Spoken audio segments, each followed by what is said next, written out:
தனகாரகன் குருவின் ராசியில் நீங்கள் பிறந்திருக்கிறதுனால பணத்தை விட மனது தான் பெரியது அப்படின்னு வாழக்கூடிய ஒரு அற்புதமான ராசியை பற்றி தான் பார்க்க போகிறோம். அதுதான் மீனம் ராசி. ரொம்ப ரொம்ப அருமையான ராசி. இந்த ராசியை பொறுத்த வரைக்குமே ஒரு அற்புதமான வல்லமை படைத்தவர்கள் அப்படின்னே சொல்லலாம். மேலும் உங்களோட ராசியில் இருக்கக்கூடிய புரட்டாதி 3ஆம் பாதம் முதல் உத்திரட்டாதி ரேவதி ஆகிய 3 நட்சத்திரங்களுமே வெவ்வேறான அம்சங்களையும் கதிர்வீச்சுகளையும் கொண்டவையாக அமைந்திருக்கிறதுனால உங்களோட வாழ்க்கை பார்த்தீங்களா பல நேரங்கள் பல கோணங்களில் இருப்பதாக காட்சியளிக்கும். அப்படி அடிக்கடி இவங்க பார்த்திங்களா இந்த மீனராசியில் பிறந்தவங்க பெரும்பாலுமே சிறுபிள்ளைத்தனமாக ஏதாவது ஒன்று செஞ்சுட்டு சிக்கலில் மாட்டிக்கொள்வாங்களாம்.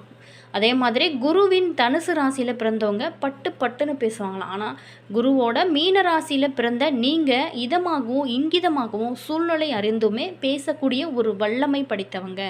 அதே மாதிரி இந்த தனுசு ராசியில் பிறந்தவங்க பெரும்பாலுமே திட்டம் எதுவும் இல்லாமல் திடீர் முடிவு எடுப்பாங்களாம். ஆனால் இந்த மீன ராசியில் பிறந்த நீங்கள் எப்போதுமே ஒரு எதையுமே ஒரு திட்டமிட்டு செயல்படக்கூடியவங்க அப்படின்னே சொல்லலாம். தனகாரனான குருவின் ராசியில் நீங்கள் பிறந்திருக்கிறதுனால பணத்தை விட மனது தான் பெரியது அப்படின்னு யோசிப்பீங்க. யாராவது உங்களை அவமானப்படுத்திட்டாங்க அப்படின்னா வாழ்க்கை முழுவதுமே அவங்கள ஒதுக்கி வைத்துருவீங்க. அதே மாதிரி உங்களோட இமேஜ் எங்கேயுமே எப்போதுமே பாதிக்கக்கூடாது அப்படிங்கிறதுல ரொம்ப எச்சரிக்கையாக நடந்து கொள்ளக்கூடியவங்களாம் இருப்பாங்க. அதே மாதிரி வாக்குஸ்தானத்துக்கு அதிபதியான செவ்வாயே உங்களோட 9ஆம் அதிபதியாகவும் வருகிறாருங்க. 9ஆம் இடத்தை பாகிஸ்தானம் அப்படின்னு சொல்லுவாங்க. எனவே வாக்கினாலே அதாவது பேசியே நிறைய பணம் சம்பாதிக்கக்கூடிய திறமை படைத்தவங்க. பூர்வ புண்ணியஸ்தானம் அப்படின்னு சொல்லக்கூடிய 5ஆம் இடத்துக்கு அதிபதியாக சந்திரன் வராரு. உங்களுக்கு குழந்தை பிறந்த உடனேயே சட்டென்று உங்களுடைய வாழ்க்கை தரம் மிகப்பெரிய ஒரு முன்னேற்றத்தை கொடுக்கும். உங்களில் பல பேர் பார்த்திங்களா நீண்ட தூரம் பயணம் செஞ்சு வேலைக்கு செல்வீங்க. 8க்கு உரியவன் சுக்கிரன் அப்படிங்கிறதுனால திடீர் பயணங்கள் மேற்கொள்வதில் உங்களுக்கு ஆர்வம் அதிகமாக இருக்கும். ஆயுள்காரராகிய சனி துலா ராசியில் உச்ச அடைந்திருக்கிறதுனால நீண்ட ஆயுள் கண்டிப்பாக உங்களுக்கு உண்டு. இந்த மீனராசி நேயர்களுக்கு அடுத்து வரக்கூடிய நாட்கள் எப்படி இருக்குது, அதே மாதிரி இவங்களுடைய பலம் என்ன, இவங்களுடைய பலவீனம் என்ன, இவங்க ரொம்ப எச்சரிக்கையாக இருக்க வேண்டிய முக்கியமான விஷயம் என்ன, மேலும் இவங்களுக்கு காத்திருக்கக்கூடிய சர்ப்ரைஸ் என்ன, அதே மாதிரி உங்களுடைய குணங்கள் என்ன, இதை பற்றி தான் முழுமையான தகவல்களையும் நாங்கள் சொல்லியிருக்கோம். வீடியோவை ஸ்கிப் பண்ணாமல் முழுமையாக பாருங்கள். வீடியோ பிடிச்சிருந்தால் மறக்காமல் லைக் பண்ணுங்கள். இது போன்ற பல சுவாரஸ்யமான தகவல்களை நீங்கள் தெரிஞ்சுக்கணும் அப்படின்னாலும் மறக்காமல் மாஸ் மல்டிமீடியா சேனலை மறக்காமல் சப்ஸ்கிரைப் பண்ணிக்கோங்க. கூடவே இருக்க பெல் பட்டனையும் ப்ரெஸ் பண்ணிட்டு வாங்க வீடியோக்குள்ளே போகலாம். 9ஆம் இடமான பாகிஸ்தானத்துக்கு அதிபதியாக செவ்வாய் இருக்கிறதுனால தந்தையை முன்னுதாரணமாக கொண்டு முன்னேற பார்ப்பீங்க. அதே மாதிரி அப்பாவை பின்பற்றினா கூட வித்தியாசமாக முயற்சி செய்வதில் உங்களுக்கு ஆர்வம் அதிகன்னே சொல்லலாம். தந்தைக்கு நம்மக்கிட்ட இருக்கக்கூடிய கொஞ்சம் அக்கறை இருந்துச்சு அப்படின்னா நன்றாக இருக்குமே அப்படின்னு அவ்வப்போது நினைத்து இயங்கக்கூடியவங்களாகவும் இருப்பீங்க. 10ஆம் இடமான ஜீவனஸ்தானத்துக்கும் உங்களோட ராசி அதிபதியான குருவே இருக்கிறதுனால உங்களில் பல பேருமே சுய தொழிலில் ஈடுபடவே விரும்புவீங்க. சில பேர் நீதி, கணக்கு தணிக்கை, அதே மாதிரி வங்கி, பதிப்பகம் போன்ற துறைகளில் ரொம்ப புகழோட பணம் சம்பாதிப்பீங்க. எத்தனை பணம் வந்தாலுமே எடுத்து வைக்க முடியாதபடி தான் உங்களுக்கு செலவுகள் பார்த்திங்களா அதிகரித்து கொண்டே இருக்கும். கடலும் நீரும் அதை சார்ந்த பகுதிகளையுமே மீனமானது குறிக்கிறதுங்க. உலகோட ஆதாரமே நீர் தாங்க. உலகினோட முதல் உயிரும் மீன் தான். கடல், ஆறு, நதி அப்படின்னு எல்லாத்துக்குமே அடிப்படை நீர் தான். நீர் பரவியிருக்கக்கூடிய பரப்பிற்கேற்ப வெவ்வேறு பெயர்கள். பஞ்சபூதங்களில் நீரோட தத்துவத்தை சொல்லக்கூடிய கோவிலுக்கு நீங்கள் செல்லும்போது உங்களுக்கு நிச்சயம் உங்களுடைய வாழ்க்கையில் நல்ல ஒரு மாற்றம் ஏற்படும். அப்படி நீர் தத்துவத்தை உணர்த்துவதும் பஞ்சபூதங்களில் நீருக்கு உரிய ஒரு தலமாகவும் இருப்பதும் திருவானைக்காவல் ஜம்புகேஸ்வரர் ஆலயம்தாங்க. இந்த ஆலயத்திற்கு நீங்கள் சென்று வருவது ரொம்ப ரொம்ப நல்லது. கருவறையிலேயே நீர் ஏறும் இறங்கும் இந்த தல அம்பாள் சகல உலகையும் ஆள்வதனால அகிலாண்டேஸ்வரி அப்படிங்கிற திருப்பெயரோட அருள் பாணிக்கிறாளுங்க. மீனராசியில் பிறந்தவங்க திருச்சிக்கு அருகில் இருக்கக்கூடிய திருவானைக்காவல் ஜம்புகேஸ்வரரை வணங்குறது ரொம்ப ரொம்ப நல்லது. இதனால் கடல் அளவு உங்களுக்கு அருளானது நிச்சயமாக கிடைக்கும். கண்டிப்பாக ட்ரை பண்ணி பாருங்கள். நல்ல ஒரு முன்னேற்றம் உங்களுடைய வாழ்க்கையில் இருக்கும். இந்த மீனராசியில் பிறந்தவங்களுக்கு இனி வரக்கூடிய காலகட்டம் எப்படி அமைஞ்சிருக்கு, இந்த வாரத்தில் அவங்களுக்கு கிடைக்கக்கூடிய பலம் என்ன, இவங்களுக்கு இந்த வாரத்தில் கிடைக்கக்கூடிய யோகம் என்ன, இவங்க செய்ய வேண்டிய முக்கியமான விஷயங்களை குறித்தும் பார்க்க போகிறோம். இந்த வாரத்தை பொறுத்த வரைக்குமே உங்களுக்கு நிறைய யோக பலன்கள் காத்திருக்கு. பொருளாதாரத்தில் ஒரு தன்னிறைவு கிடைக்கும். பணவரவு மற்றும் குடும்பத்தில் ஒரு மகிழ்ச்சியான சூழ்நிலையை உங்களுக்கு இருக்கும். வேலைப்பளு கொஞ்சம் அதிகமாக இருந்தால் கூட உடல் நலம் சீராக இருக்கும். வழக்குகள் உங்களுக்கு சாதகமாக அமையக்கூடிய ஒரு காலகட்டமாக தான் அமைஞ்சிருக்கு. குடும்பத்தை பொறுத்த வரைக்குமே நீண்ட நாளாக குழப்பங்கள் இருந்திருக்கும். அது எல்லாமே இந்த காலகட்டத்தில் நீங்கி உங்களுக்கு நல்ல ஒரு முன்னேற்றம் கொடுக்கும் வகையில் தான் அமைஞ்சிருக்கு. நீங்கள் புதிய முயற்சிகள் இந்த காலகட்டத்தில் செய்வது ரொம்ப ரொம்ப நல்லது. இந்த வாரத்தை பொறுத்த வரைக்குமே நம்மளுடைய மீனராசி நேயர்களுக்கு பொருளாதாரத்தில் தன்னிறைவு ஏற்படும் வாரமாக அமைஞ்சிருக்கு. மேலுமே ராசி அதிபதி குரு சுகஸ்தானத்தில் சஞ்சரிக்கிறதுனால விவசாயிகளுக்கு பொறுத்த வரைக்குமே விளைச்சல் உங்களுக்கு அதிகமாக இருக்கும். கடந்த காலத்தில் ஏற்பட்டிருந்த பாதிப்பிற்கு எல்லாமே இந்த காலகட்டத்தில் உங்களுக்கு இழப்பீடுகள் எல்லாமே சரியாகும் வகையில் உங்களுக்கு அமையும். வீடு வாகன முயற்சி இது எல்லாமே செய்யணும் அப்படின்னு நினைக்கிறவங்க இந்த காலகட்டத்தில் செய்வது ரொம்ப ரொம்ப நல்லது. அதே மாதிரி நீண்ட நாளாகவே தாய் வழி சொத்துக்களால் உங்களுக்கு பிரச்சனைகள் இருந்திருக்கும். தாய் வழி சொத்துமே இந்த காலகட்டத்தில் உங்களுக்கு தேடி வரும். உபரி வருமானம் கிடைக்கிறதுனால தாராளமாக நீங்கள் செலவு செஞ்சு சந்தோஷமாக இருக்கக்கூடிய ஒரு காலமாக மாறப்போகுது. பங்கு சந்தை ஆதாயம் இது எல்லாமே உங்களுக்கு சேமிப்பு அதிகரிக்கக்கூடிய வகையில் தான் இந்த டைம் உங்களுக்கு அமைச்சிருக்கு. மேலுமே தந்தை தாய் சகோதரர்கிட்ட இருந்து வந்த கருத்து வேறுபாடுகள் எல்லாமே அகலும். ஆரோக்கியத்தில் நல்ல ஒரு முன்னேற்றம் இருக்கும். மனதை பொறுத்த வரைக்குமே மகிழ வைக்கக்கூடிய சம்பவங்கள் எல்லாமே இந்த டைமில் நடக்க ஆரம்பிக்கும்.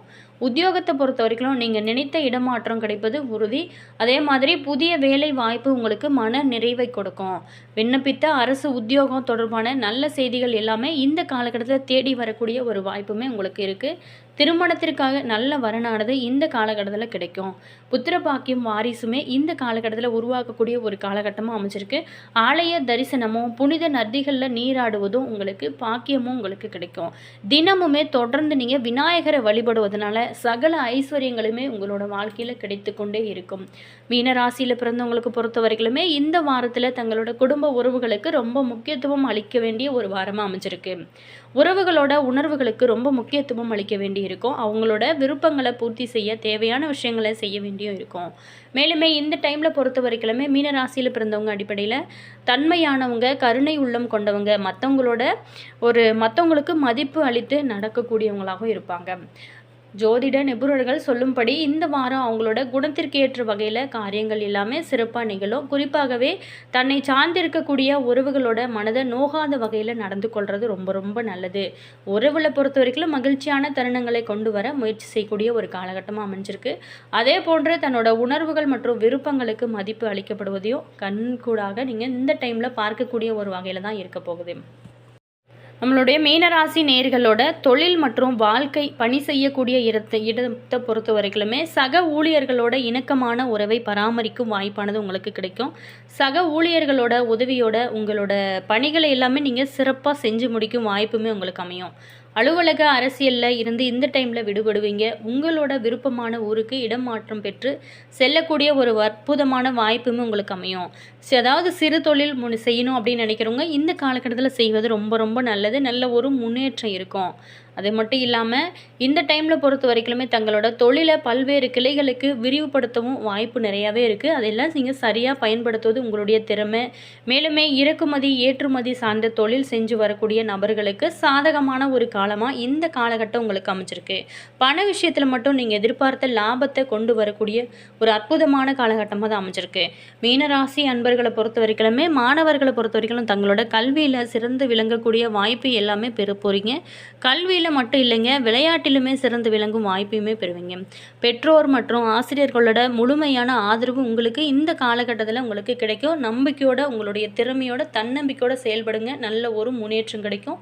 மேலுமே நீங்கள் நினைத்தது எல்லாமே நடத்தி காட்ட இந்த காலகட்டம் உங்களுக்கு அற்புதமான ஒரு காலகட்டமாக அமைச்சிருக்கு.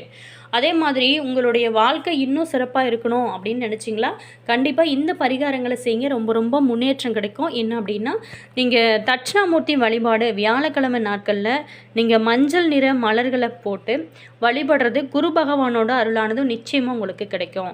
அதே மாதிரி சனீஸ்வர வழிபாடுமே உங்களுக்கு ரொம்ப நல்லது. சனிக்கிழமையில் சனீஸ்வர பகவானை வணங்குவது, எல் தீபம் ஏற்றி வழிபாடு செய்யும்போது சனி பெயர்ச்சினால் ஏற்படக்கூடிய கஷ்டங்கள் அனைத்துமே தீரும், நினைத்தது எல்லாமே நடக்க ஆரம்பிக்கும். அதே மாதிரி நவகிரக வழிபாடு ஒரு மனிதனுக்கு ரொம்ப ரொம்ப முக்கியம். நவகிரக வழிபாடு, நவகிரகங்களில் குரு மற்றும் சனி பகவானுக்கு சிறப்பு பூஜைகள் செய்கிறது ரொம்ப நல்லது. அதே மாதிரி தான தர்மங்கள் உங்களால் முடிந்த அளவுக்கு, ஏழை எளியவங்களுக்கு உங்களால் முடிந்த அளவுக்கு ஏதாவது ஹெல்ப் பண்ணுறது ரொம்ப ரொம்ப நல்லது. அதே மாதிரி தானத்திலேயே சிறந்த தானம் அன்னதானம் சொல்லுவாங்க.